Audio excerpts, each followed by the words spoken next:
You are given exactly 60 seconds to answer this question.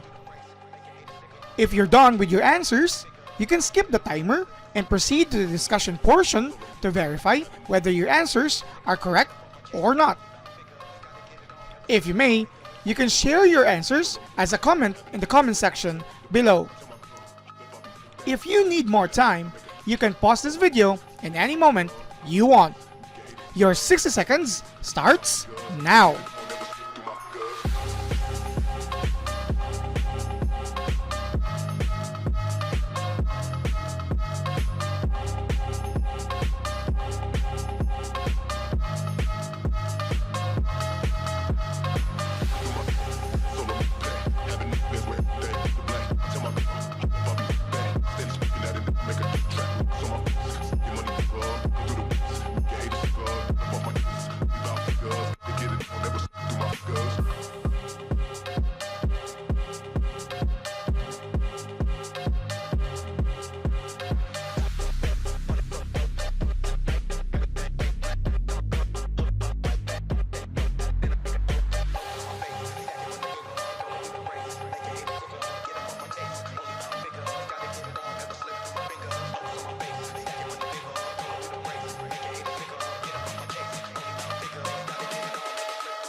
For this question, we just simply need to analyze the relationship of the given trigonometric function sine theta and tangent theta as to the values of x and y that can be found in our unit circle.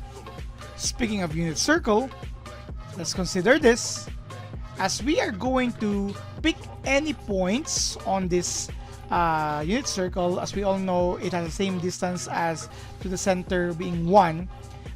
Each of these points here have corresponding x and y coordinates. Okay? And we have here the idea of sine theta being less than 0 and tangent theta being greater than 0. Okay. If you were able to forget, our x and y here can be represented by trigonometric functions. Our x is actually cosine. Our sine here is our y. That would mean we're looking at the quadrant for which a certain theta will fall, where our y value is less than 0, or in short, negative. Okay? So if it's negative, which of these quadrants will have y being negative? It's actually this region here. Okay? At this region, both this quadrant and this quadrant here will have the value of y being negative. But which of the two? Here comes this tangent theta. Tangent theta is actually can be represented as the ratio of sine theta over cosine theta. This would mean that the ratio of sine theta and cosine theta should be greater than 0.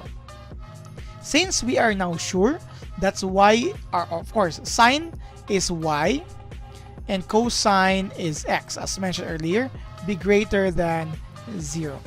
Since we are now sure that y is less than 0, meaning this is negative y, okay?